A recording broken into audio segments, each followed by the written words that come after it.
니프티 15이라는 작년 5월 달에 발간된 SK증권의 하반기 전망 자료를 보면서 설명을 드릴 텐데 네? 이건 이제 저희 팀에서 한 거죠. 저희 팀이 했었고 감사합니다. 이 화면을 보시면은 저희가 2020년 그러니까 작년이고요. 보면 여름 배경이니까 제가 그때 여름이 시장이 좋을 것 같아요 라는 메시지. 그리고 두 번째는 니프티 50가 유명하거든요. 그리고 네. 올해 제가 이제 오늘 말씀드릴 게 니프티 50예요. 그러니까 예쁜 매력적인 50개 종목이란 뜻이에요. 니프티 50 그러니까 진짜 매력적인 50개의 주식. 그 주식에 대한 이야기입니다. 네. 근데 이제 저는 제목을 니프티 15이라고 했으니까 저는 그때보다 50개가 아니고 15개 더 소수의 종목들이 더 많이 올라갈 거다 그런 말씀을 좀 드렸었고 네. 그때부터 제가 말씀드렸던 얘기가 뭐였냐면 바로 숏캐시였습니다. 숏캐시. 숏캐시가 무슨 뜻인지 혹시 제가 몇 번 말씀드리긴 했었는데 기억나요? 숏캐시. 이거 지금 최근에 그 네이버 그 네네. 언어 사전에도 지금 등록이 돼 있거든요. 아, 숏캐시가요? 숏캐시가. 제가 등록해가지고 사실인가요? 제가 만들어낸 말이거든요. 사실인가요? 아 진짜로 진짜로 제가 진짜요? 네이버에 한번 쳐보세요. 팀장님이 만들어낸 표현인 거예요? 쳐봐요. 숏캐시. 제가 만들어낸 말입니다. 숏캐시. 아마 이제 들으시는 분들에 따라서는 숏캐시 무슨 말인지 아시는 분도 있을 텐데 네네. 롱은 뭔가를 사는 거라고 먼저 그쵸? 사는 거라고 얘기했고 맞아요, 숏은 맞아요. 뭔가를 파는 거라고 얘기했잖아. 네네. 그러면은 잠깐만. 그 롱캐시 그러면은 뭐냐면은 현금을 사는 거니까 주식을 팔고 현금을 가지고 있는 거를 롱캐시라고 얘기한다면 반대로 얘기해서 주식을 사고 현금을 한다는 얘기는 숏캐시라는 거예요. 그러니까 숏캐시는 캐시를 팔아버린다는 얘기니까 네. 다시 말하면은 뭔가를 산다, buy something이다 이렇게 얘기할 수 있는 거예요. 네. 그러니까 그걸 이제 제가 억지로 이제 숏캐시라고 말을 만들었는데 왜 숏캐시라고 얘기했냐면 그때도 이유가 있었는데 현금이 쓰레기라고 생각하니까 현금 쓰레기. 현금 가지고 있을 필요가 없다. 그러니까 현금은 그냥 쓰레기 아니고 쓰레기 뭐 이런 거 있잖아요. 옛날에 얘기했던 네. 쓰레기니까 그냥 버리자. 네. 뭐 그냥 버리는 거 아까우니까 현금을 주고 뭔가를 가지자 이런 의미고 네. 현금을 가져야 된다고 얘기했던 결정적인 이유가 저 그림이었어요. 이 그림에 보시면 파란색이 연준 자산, 22의 자산 빨간색. 저는 근데 사실 이 그림을 한 번씩 열어볼 때마다 깜짝깜짝 놀래요. 왜요? 아직도 이런 기세로 올라가고 있구나. 이 보시면 작년 이제 이 회색 줄로 이렇게 나와 있는 이 구간에서 사실은 리세션이 있었던 거죠. 코로나 때문에 경기가 안 좋았어요. 그러니까 우리가 깜짝 놀랐던 건 이렇게 수직으로 올라가는 구간이었던 거예요. 이거는 뭐야 도대체? 통화량이 왜 이렇게 늘어나? 이 통화량이 늘어나는 거 보니까 화폐같이 이거 쓰레기 되겠구만. 그러니까 뭐라도 안 사면 이거 큰일 나겠구만 라고 얘기했던 게 이제 숏캐시였습니다. 제가 아시는 것처럼 5월 달에는 너무 숏캐시 하니까 이제 그런 의미여가지고 그 전략은 제가 빼긴 했는데 여전히 지금도 보면은 무슨 뭐 테이퍼링이 어쩌고 금리 인상이 어쩌고 저쩌고 얘기를 하지만 계속 올라가고 있잖아요. 끊임없이. 그리고 빨간색이 올라가는 한번 기세를 한번 보세요. 파란색에 비해서. 22는 최근에 얼마 전에 이거 돈을 좀 더 풀어야 될 것 같은데. 근데 오늘 이제 3부에서 단테님이 나오시잖아요. 단테님이 오늘 비트코인에 대한 이야기를 할 텐데 그쵸. 비트코인이 올라가는 근본적인 이유 결과적으로 이거예요. 현금이 쓰레기가 되는 것 같은데 현금 대신 뭐 다른 거 없나? 샀다 보니까 차라리 비트코인이 훨씬 나은 것 같은데 이런 개념들이 들어가면서 얘기가 나왔었다. 근데 제가 이제 말씀드리고 싶은 거는 1973년으로 돌아가자는 거잖아요. 네. 그러면 1973년에 있었던 일은 니프티 50였어요. 50개 종목. 그때 있었던 매크로 환경. 그때는 그 전후로 해가지고 무슨 일들이 있었는지 설명드릴 텐데 첫 번째로는 1950년 이후에 주가가 50%, 260%나 상승했습니다. 미국 주가가요. 이거 보시면 여기 그 1950년부터 이 구간이거든요. 이 구간에서 주가 많이 올랐잖아요. 이게 그때도 통화량이 급증해서 로그 차트인데 이때 베트남 전쟁 이후로 통화량이 급증했습니다. 돈이 없으니까 미국에서는 돈 많이 찍어내고 뭐 닉슨 쇼크 등등 해가지고 관련된 이벤트들이 많이 일어났습니다. 네. 그러면서 이제 뭐 통화량도 있겠지만 주가도 이제 뭐 좋을 수 있는 환경이 있었고 그리고 또 하나는 뭐냐면 그 전에 저유가에 기반한 낮은 인플레이션이 계속됐다. 그때는 제가 이 말하는 이 구간 있잖아요. 네. 하얀색 구간. 이 구간에는 유가가 그냥 얼마였냐면 3불이었어요. 3불. 3불이요?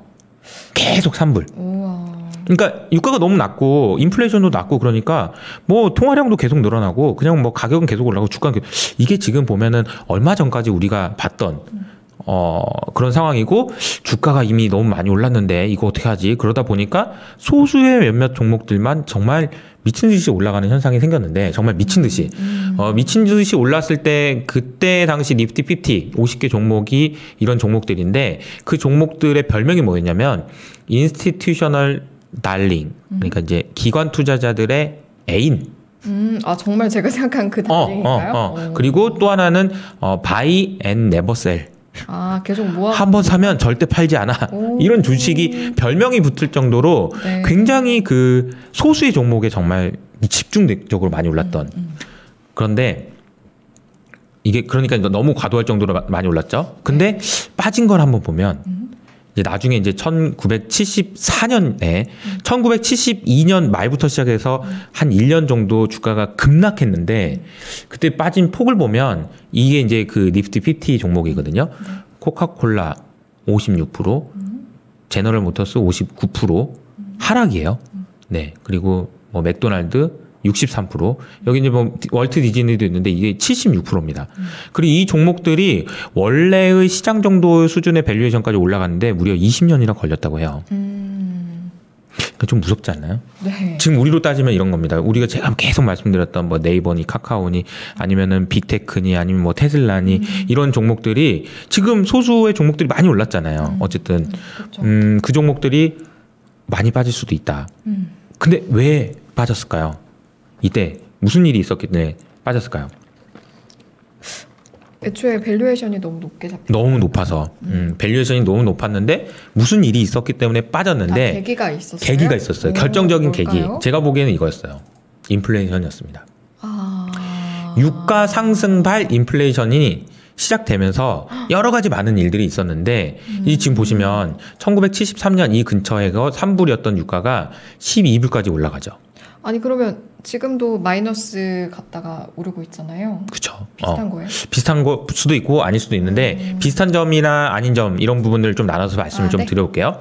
그러니까 이제 여기 보시면 미국의 물가 상승률인데 미국 물가 상승률도 계속 올라가죠.